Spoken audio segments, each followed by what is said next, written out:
네, 반갑습니다. 문송 IT입니다. 레더 다이어그램의 구조와 그 레더 다이어그램의 그 문법에 대해서 먼저 간단히 알아보고요. 70의 그 3일차 1번 문제부터 일단 기출문제 뽀개기를 시작해 보도록 하겠습니다. 우리가 이제 LD 레더라는 것은 우리가 말하는 사다리를 말합니다. 이제 사다리가 기본적으로 이렇게 사다리 줄이 있고 가운데 이제 사다리 살이 이렇게 있죠. 꼭 이런 모습하고 비슷합니다. 그래서 우리가 이제 주로 이런다 해서 사다리를 이렇게 하지 않고 우리가 레더 다이어그램이라고 표현하면 이 양쪽에는 이걸 이 두 줄을 레일이라고 그러고요. 철도의 레일이라고 생각하면 됩니다. 이 가운데 줄을 이걸 렁이라고 그럽니다. 렁. 이건 그러니까 이건 그 수직 살을 말하고 렁은 가로대 가로살이죠. 가로살을 렁이라고 하는데, 그래서 우리가 그 PLC 문법을 보면 이 여기 있는 이 한 줄을 이걸 렁이라고 그럽니다. 이게 이 렁은 여기서 여기까지가 지금 포함된 거예요. 렁이고요. 얘는 얘 전체가 렁입니다. 한 렁이고, 그래서 렁 단위로 그 안에 몇 개의 스텝이 포함되어 있는지 이렇게 나와 있죠. 여기서 1에서 7로 왔으면은 여기에 있는 렁이 6개가 지금 있다는 거고요. 이 렁을 또 다르게 달리 보면 여기 있는 앞에 있는 이 숫자가 궁금하신 분들은 이게 지금 얘를 이렇게 보면 답이 보입니다. 여기 IL, 인스트럭션 리스트 방법이라고 얘를 프로그램을 이렇게 보면 이게 첫 번째 렁이었죠. 첫 번째 렁이 1번부터 여기 5번까지를 렁이었고, 그 다음에 6번은 건너뛰고, 또 7번부터, 이게 이제 스텝 수라는 게 포함돼요. 그 스텝에, 해당 스텝에, 첫 번째 숫자를, 여기는 7번 스텝, 얘는 30번 스텝, 이렇게 보여주고 있는 거예요. 그러니까 앞에 있는 그 숫자가 순서가 아니고, 그러니까 한 렁에 몇 개 스텝이 포함되어 있는지를 알 수 있죠. 다시 보기를 LD 프로그램을 바꿨고, 자, 우리가 LD하고 IL, 인스트럭션 리스트하고 이렇게 치환을 하면서 보는 것은 결국은 LD 프로그램은 그 이런 그 니모닉으로 되어 있는 이런 언어의 집합이거든. 이런 언어의 집합을 결국은 우리가 이 과거에 이런 그 그래픽 유저 인터페이스 같은 이런 그 개발 도구가 없을 때는요, 로드, 란 노드, 그다음에 아웃, 낫, 뭐 이런 것을 전부 다 실제 이런 니모닉 명령어를 나열을 해가지고 프로그램을 짜던 시절이 있었습니다. 근데 지금은 이렇게 프로그램 짜라고 그러면 여러분들 이게 프로그램 짤 수 있겠어요? 이게 어떻게 그림이 됐는지 정말 이게 암호화 같은 구조잖아요. 이 부분을, 이게 레더 다이어그램, 그러니까 사다리꼴 형태로 지금 그 프로그램 환경을 바꿔놓은 겁니다. 그러니까 소위 말하면 프로그램 생산성이나 가독성을 높이기 위한 방법이죠. 가독성을 높이기 위한. 그래서 이렇게 보면은 훨씬 이해하기도 쉽고 이걸 문서화 시켜서 다음 작업자들한테 연결해서 협업이 가능하도록 하는 그런 프로그램 방법이고요. 그다음에 우리가 제가 어, 기초를 다루는 그 섹터에서 설명을 드렸죠. 우리가 이제 그 PLC 프로그램을 짜는 방법이 한 5가지 언어가 있는데 그 중에 가장 많이 쓰는 언어가 이 레더 다이어그램으로 작성하는 LD 프로그램이다 하는 이야기 말씀을 드렸고요. 그 다음에 이제 이 LD 프로그램을 보면서 우리가 이제 반드시 또 해야 될 부분이 이게 앞에 있는 조건 부분과 뒤에 있는 그 액션 부분이 항상 짝을 이루게 되어 있습니다. 무슨 말이냐 하면 여기 있는 이 부분은 우리가 이걸 조건이라고 그러고요. 이 뒷부분은 결과. 우리가 그 레더 다이어그램의 렁 단위가 대부분의 앞단에서는 조건을 나타내는 그런 명령어가 나열이 되고요. 그 조건에 따라서 이러이러한 결과를 처리해라 하는 행위가 이루어지죠. 그래서 이 우리가 컨디션이라고 하는 것은 if 문이고, 액션 같은 경우는 실제로 코일에 출력을 나타내거든요. 그래서 여기 있는 이 부분의 이 문장을 우리가 한번 해석을 한번 해보죠. 셀렉트 스위치, 이걸 한글로 표현했으면요. 셀렉트 스위치 A가 신호가 ON이 되고, 그 다음에 셀렉트 스위치 B가 오프가 되어 있다면 조건 1을 출력해라, 이런 뜻이죠. 여기를 변수 이름까지 보이게 하겠습니다. 조건 1을 M0라는 값을 출력해라, 이런 뜻인데, 이걸 좀 더 의미 있는 말로 바꿔볼게요. if 만약에 SSA가 1이고 and SSB가 equal off이면 then, 그러면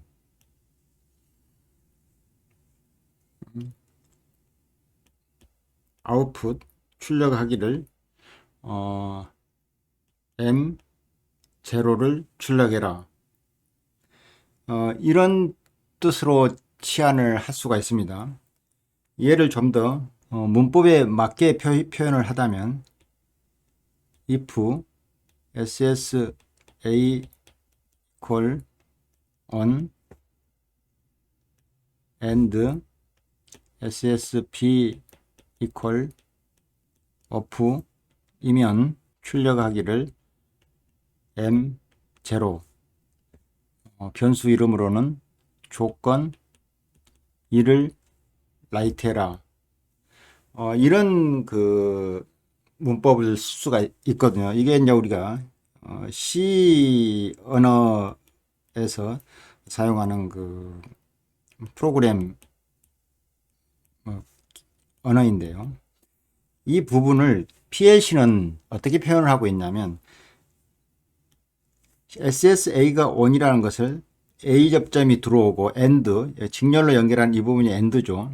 그 다음에 B 접점이 SSA가 신호가 들어오고 SSB는 아무것도 신호가 들어오지 않는 상태에서 이제 연결을 가지고 있는 거죠.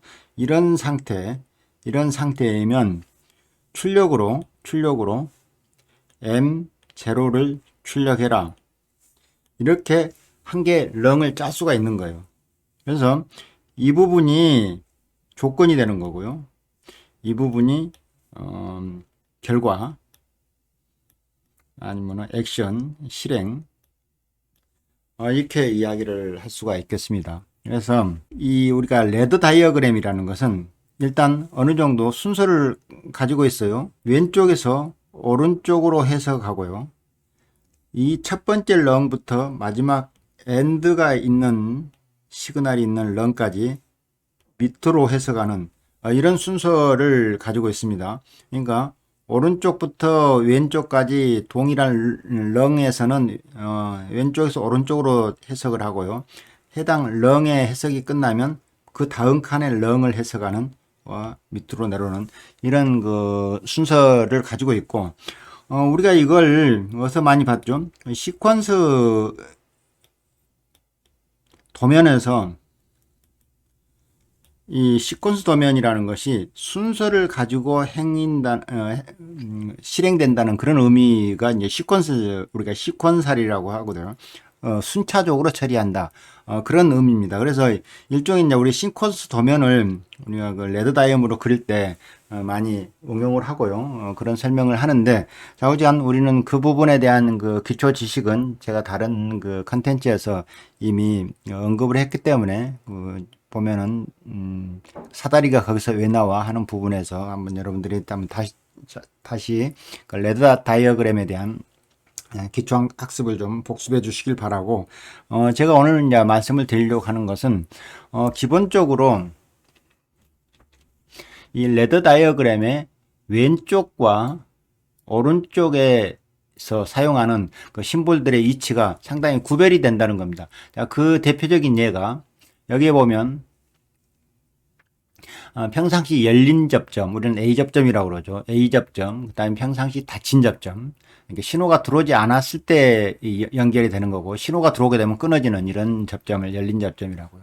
그 다음에 이게 양변환 변환 접점, 신호가 처음에 그 펄스 신호로 발생했을 때 우리가 라이징 엣지라고 그러고요. 예, 포지티브 신호라고도 합니다. 이 부분. 그 다음에 신호가 떨어지는 시점, 폴링 엣지, 그 다음에 네거티브 신호에서 이런 부분들이 대부분 어디에 해당된다고요? 여기서 여기까지가. 이 신호들은 이 조건문을 나타내는 이 앞전단에 주로 나열이 되고요. 그 다음에 실은 여기에 있는 반전 신호라든가, 그 다음에 코일의 출력, 그 다음에 코일의 반전 출력, 그 다음에 셋 코일, 리셋 코일, 그 다음에 포지티브 신호를 한번 보내주는 거. 그러니까 이건 같은 코일의 출력인데 이 포지티브 신호의 입력처럼 포지티브의 신호의 출력을 딱 한 번만 내보내는 거예요. 한 스캔 타임에. 이것도 네거티브 신호를 한번 내보내는. 그 다음에 우리가 자주 쓰는 이 펑션, 이 부분은 어디에 해당된다고요? 출력 부분에서 나열될, 뒤쪽에서 나열될 그럴 부분의 이제 언어거든요. 그래서 그리고 여기 이제 그레이색으로 나와 있는 이 색들은 우리가 언어가 5가지가 있다고 그랬는데 이 레더 다이어그램에서는 쓰이지 않는 그 심볼들입니다. 이 레더 다이어그램 쓰이지 않고 이걸 쓰는 언어가 따로 있어요. 그래서 우리가 이제 주로 쓰는 부분이 이런 거고요. 그다음에 우리가 여기서 좀 더 이 메뉴를 보면서 한번 보고 가야 될 그 심볼들의 의미가 여기 보면은요, 여기 있는 이 에스케이프 ESC라고 그러는데 자판에서 보면은 맨 왼쪽에 윗부분에 있는 ESC 키가 있죠. 이제 에스케이프 그러면 이게 탈출한다 그런 뜻인데 현 상태를 벗어날 때 쓰는 키거든요. 이거 이제 우리가 많이 쓰던 키고요. 우리가 이걸 그 키보드를 단축키로 쓰지 않고 이게 이 마우스의 커서를 이 모양으로 이렇게 하고 드래그 앤 드롭 이렇게 찍는 방법으로 할 때 이 마우스 키가 평상시 열린 접점으로 지금 바뀌어 있죠. 그런데 이 상태를 다시 포인터로 바꾸려면 ES 키를 선택하거나 아니면 ESC 키를 에스케이프 키를 눌러서 이 포인터의 모양을 바꿔주는 그런 것 할 때 이제 주로 쓰이는 키고요. 그래서 여기 보면은 F3 이것은 펑션 키를 말합니다. 우리 그 자판에 배열로 보는 맨 위쪽에 있는 자판이고요. 제가 여러분들한테 이 자판의 위치를 좀 보여주면서 하는 게 맞는 것 같습니다. 이 부분에 나와 있는 이 부분이 펑션 키고요. 여기 보면은 F1부터 F12까지 키가 나열이 되어 있습니다. 그래서 실제 우리가 자주 쓰는 F3, F4, 그 다음에 여기 보면 작은 S자가 보이죠. 여기 작은 S자가 보이는 이 부분은 Shift 키를 말하는 거고, 그러니까 스몰 S를 치고 Shift 키를 썼으면은 여기 같으면 스몰 S의 F1, 그뭐 Shift 키를 누르고 F1 키를 누를 때만 이 동작을 한다는 거고요. 여기 보면은 CS라고 되어 있는데 C는 컨트롤 키를 말하고요. S는 Shift 키라고 그랬습니다. Shift 키, 컨트롤 Shift 알파벳 A를 누르면 이런 심볼이 된다는 거고요. 자, Shift F2. 그 다음에 여기에 있는 A라고 써져 있는 이 부분은 얼터네이티브 키입니다. ALT라고 되어 있죠. 얼터네이티브 키를 누르고 R자를 눌러라 이런 뜻이고요. 그냥 F5, F6, Shift F8 이런 게 있고, 또 하나 여기 보면 오른쪽으로 가면 이런 신호가 보입니다. 자, 밑에 병렬로 열린 접점을 할 때 컨트롤 3 그 숫자 키패드 컨트롤 키하고 숫자 키패드 3을 누르면은 이런 그 병렬 키를 동시에 입력할 수 있고요. 컨트롤 4, 컨트롤 5, 컨트롤 6. 여기에 있는 C는 컨트롤 키라는 거. 이 정도면은 아마 여러분들이 여기에 있는 그 단축키를 가능하면 외워두시는 게 가장 좋습니다. 제가 그 빠른 편집 방법에서 최소한의 단축키는 외워서 쓰는 것을 연습하라고 여러분들한테 말씀을 드렸고요. 그래서 기본적으로 우리가 이제 제가 여러분들한테 그 프로그램의 골격에 대해서는 이미 다른 페이지에서 충분히 설명을 드렸기 때문에 이 프로그램 골격에 대해서는 따로 설명드리지 않습니다. 저는 제일 먼저 해야 되는 부분이 그 다음에 전제 조건, 그 다음에 입력 제어를 하고요. 초기화를 하고 출력하는 이런 그 구조를 가져간다는 부분에 대해서는 프로그램 경구하기 짜기 그 섹터에서 이미 이건 설명을 드렸기 때문에 그건 사전 학습해 주시길 바라고요. 오늘은 이제 기출문제를 뽀개기 위해서 미리 이제 알아야 될 부분에 대한 사전 그 작업 지식을 여러분하고 지금 같이 이야기를 하고 있고, 앞부분이 어떤 조건이라고 그랬고 뒷부분이 액션이나 결과라고 제가 말씀을 드렸습니다. 근데 여기서 첫 번째 우리가 이제 전제 조건을 이야기를 하면서 얘를 우리가 프로그램으로 읽을 때 이렇게 읽는다고 그랬죠. select switch A가 신호가 들어오고 select switch B는 신호가 들어오지 않는다면 이게 쭉 연결이 돼서 그러면 M0 값의 출력을 내보내나, 이런 조건이 유지가 된다면 계속 출력이 나가는 겁니다. 그 다음에 우리가 이제 여기 있는 이 반전 신호가 이왕에 나왔으니까 이 반전 신호에 대해서 한번 알아보도록 하겠습니다. 이 반전 신호는 여러분들이 그 부울대수학에서 썼던 기억나십니까? 드모르강 법칙이라는 건데 이 부분을 우리가 반전 신호로 여기다가 이렇게 주고 출력을 M100을 했지 않습니까? 이렇게 이 반전 신호가 어떻게 작동을 하는 거냐면 이런 뜻입니다. select switch A가 on이고 and SSB가 off이면 이 값 전체를 반전을 시켜라 하는, 이렇게 전체를 반전시키라는 이 신호를 이렇게 줄 수가 있죠. 얘를 풀어헤치면, 하나하나 풀어헤치면 SSA가 A바, 그 다음에 이 AND는 오와 신호로 바뀌고 SSB바의 바의 바는 뭐가 됩니까? 이걸 다시 합치면 SSA바 플러스 바의 바는 없어지죠. 서로 상쇄가 되니까 SSB, 이렇게 신호를 바꿀 수가 있거든요. 얘를 이게 이제 드모르강 법칙이죠. 얘를 우리가 신호로 바꾸면 레드 다이어그램의 신호로 바꾸면 이런 거죠. SSA가 B접점이거나 여가 오화 접점, 오화로 바뀌죠. 여기는 이렇게 직렬로 가면 AND죠. 이렇게 밑으로 내려가면 병렬로 가면 오화입니다. SSB가 A 접점으로 바뀐 출력이 되면 M100을 출력해라. 이 값으로 이 반전 신호가 이렇게 해석이 될 수가 있다고요. 자, 다시 말하면 여기 있는 전체는 이게 반전을 시켜버리면 여기 있는 신호는 이런 뜻이죠. SSA and SSB 바에 반전을 시켜버리면 이렇게 해석이 되는데, 얘를 다이어그램으로 그리면 이런 뜻이고요. 그럼 결국 무슨 말입니까? select switch A가 여기 있는 select switch A가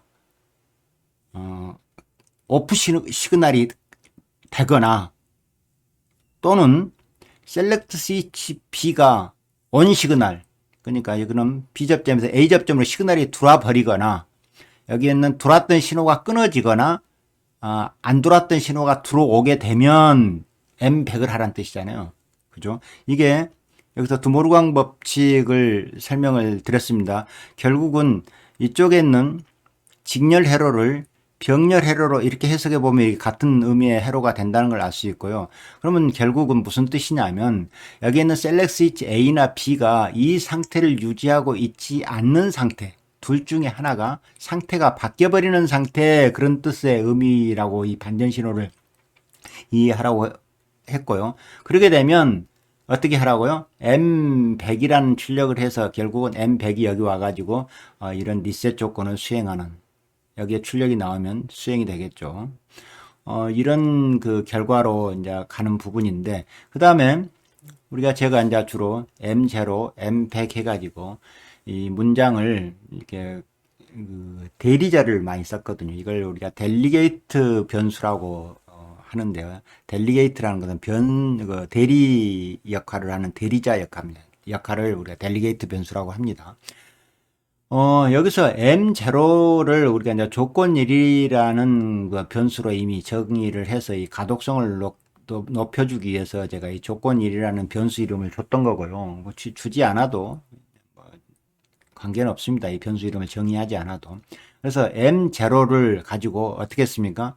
이 전체 조건이 마치 앞에 따라다니는 것처럼 이렇게 나열을 했다고요. 그러면 얘들은 어떤 의미의 프로그램하고도 같냐면 이것하고도 같습니다. 이 M0 대신에 M0는 결국 이런 조건을 대신하는 거잖아요. 여기다가 이렇게 쓰는 것하고 같습니다. 그러니까 셀렉트 스위치 A가 신호가 들어오고 셀렉트 스위치 B는 신호가 들어오지 않는 이런 조건에서 이런 행위를 하라는 뜻이잖아요. 그런데 이걸 이렇게 쓰면 이 프로그램이 만일에 여기 했던 숫자가 이거 하나 바꾸면 이 전체를 다 바꿔야 되잖아요. 근데 얘를 어떻게 쓸 수가 있다고요? 얘를 이렇게 쓸 수도 있고 얘를 이렇게, 이 부분은 같기 때문에 같은 병렬 신호로 이렇게 묶어주면 되잖아요. 이렇게 묶어주면 되죠. 그러면 결국 같은 아까 프로그램이고요. 그런데 굳이 또 여기를 이렇게 길게 물고 갈 게 아니라 이 M0라는 값으로 얘를 치환할 수가 있지 않습니까? M0라는 값으로. 그죠? 그러면은 여기 있는 값을 이렇게 놓으면 맨 처음에 제가 작업했던 그런 다시 프로그램으로 환원이 됐고요. 이렇게 가져가면은 가독성이 좋잖아요.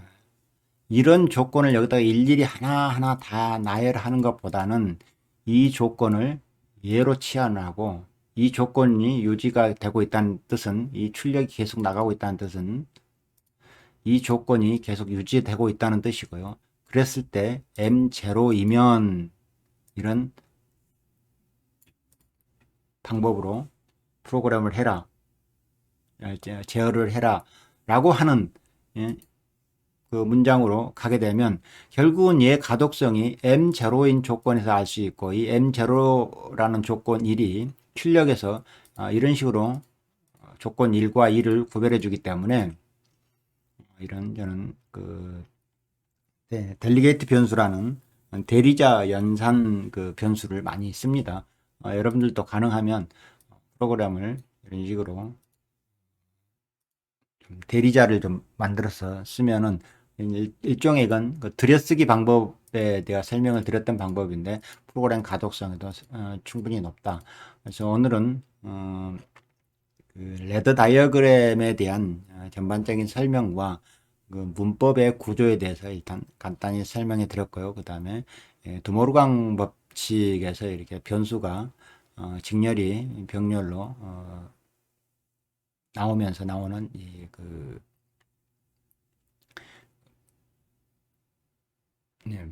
반전 접점에 대한 설명을 드렸습니다.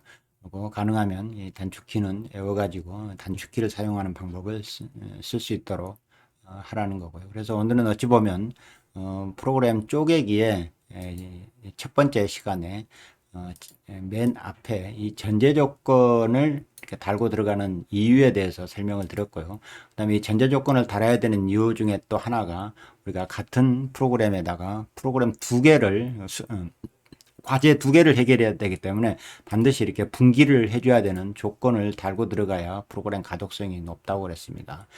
과거에 우리가 프로그램을 그 한 회차에 한 개만 나올 때는 특히 이런 그 델리게이트 변수를 쓸 이유가 별로 없었어요. 그냥 쭉 소설 쓰듯이 나열했으면 되는데 요새는 2개 프로그램을 한 프로그램 코딩 안에 2개 프로그램을 분리해서 집어넣어야 되기 때문에 서로 충돌을 피하기 위해서는 반드시 앞에다가 이런 변수를 달고 가면 프로그램 가독성이 좀 편해진다, 좋아진다, 이런 말씀을 드렸습니다. 예, 오늘은 일단 그 천천히 몸풀기 하는 단계에 기초 단계로서 한번 시작을 해봤습니다. 다음에는 실제 이런 그 제어 조건에 들어와 가지고 셋 값, 그다음에 각종 변수 값을 어떻게 쓸 건지, 우리가 이제 70회 3일차 1번 문제를 풀었던 그 영상을 여러분들이 좀 미리 좀 공부해 두시면은 70회 3일차를 해석하고 접근하는 방법에 대해서 다시 한번 기출문제 뽀개기를 좀 더 안으로 더 들어가 보도록 하겠습니다. 감사합니다.